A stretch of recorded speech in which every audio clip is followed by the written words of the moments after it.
Okay, I'm dropping out of the creditors. We're going to pick up the general ledger and cash book modules. As I said, I want to do the accounting stuff first. So a couple of things here. The first of these exists in the system, has done for quite some time, but the number of times I've actually dealt with a support call related to the general ledger in an auditing type context, used this very screen to actually answer the question for the client, didn't go behind the scenes, didn't do any funny buggers, and it draws home to me that not everyone's aware both that this screen exists and how it's used. So there's a general ledger search screen. Basically, it's the ability to bring up in a sort of a live context out of the system, you can't change it, it's only read-only, it's viewable, any information that's been posted by applying a filter to what's in the system. So we've got starting in any accounts, you can double-click and choose, starting in any time frame in terms of the dates. We can stipulate batch numbers, we can stipulate references as a like, meaning it's got it in it or an exact hit, the time frame it was posted, company or branch it relates to, the modules, etc. So we're going to run through this screen a couple of times, and I'm just going to draw out a couple of typical support type scenarios where this screen can be rather useful to answer your own questions. So just initially, we plug in a date, we press refresh. We're going to see everything in the system that comes up. We're introducing a whole new style guide with Accrivia version 11. We've just been messing around with all sorts of things at the moment. I've just got a bit of alternate shading going on there. They'll go back to being blue, I think. Currently that's blue. And blue as a heading means I can sort all the data on my screen by clicking on that. More and more you're going to find us introducing that into most of the screen so you can reorder the data just by clicking on the heading. And you can see there basically we've ordered this by posted date time. I'm seeing all of the information that's in there. It'll zoom out in a sec. Let's reorder it now by date, ascending or descending, just by clicking on it a second time. Yo. Put an arrow on the heading. Yes, there is arrows as well in the new style guide. Yeah, it indicates clearly which one is the correct. Up and down arrows indicates which one is actually live as your sorting method.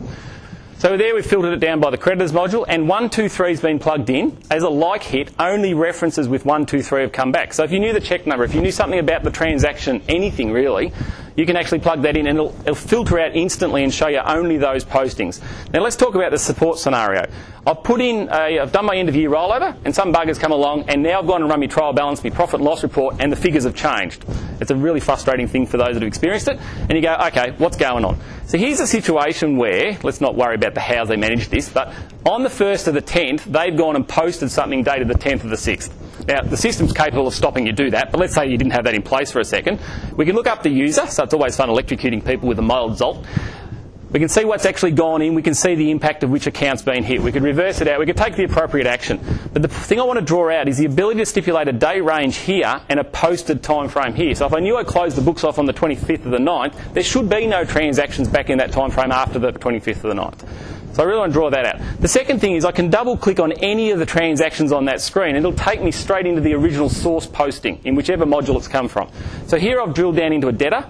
I'm actually looking at the invoice that was raised. It's on the postings tab. It's gone straight to that actual debtor itself. And I think I go and find another one. I'll do the same in the creditors.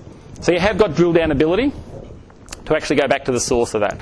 You've got a bunch of buttons down the bottom. I can use find and continue, preview and print. I can actually preview or print just the information that's on the screen. And Clipboard takes the whole lot out to Excel where I can dump in there and do what I will. So as far as an auditing tool goes, to extract information that's out of your general ledger but across all your modules or not, depending on your filter, as far as that goes, as I say, this is a screen that I use often to answer people's questions without going behind the scenes. It's all in front of you. It's all there, the power that you need. We've now introduced a similar set of functionality in for the cash book module.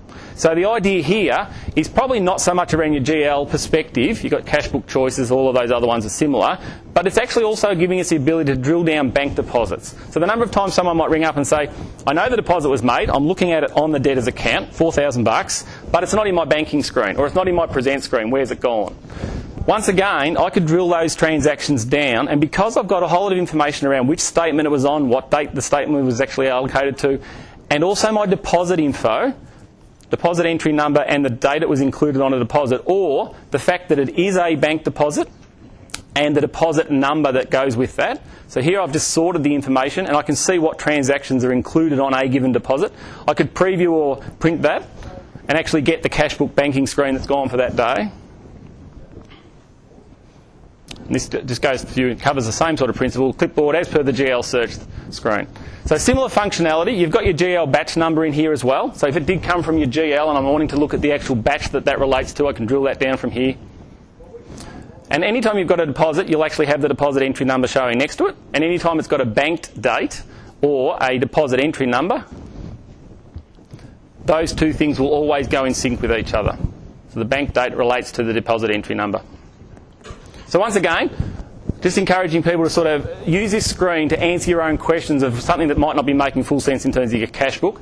Invariably, the information is going to be there. You will find it. You might find it's already been banked. You might find it's already been included in the bank statement on the present screen. And that's the answer to your question as to why it's not showing up for you.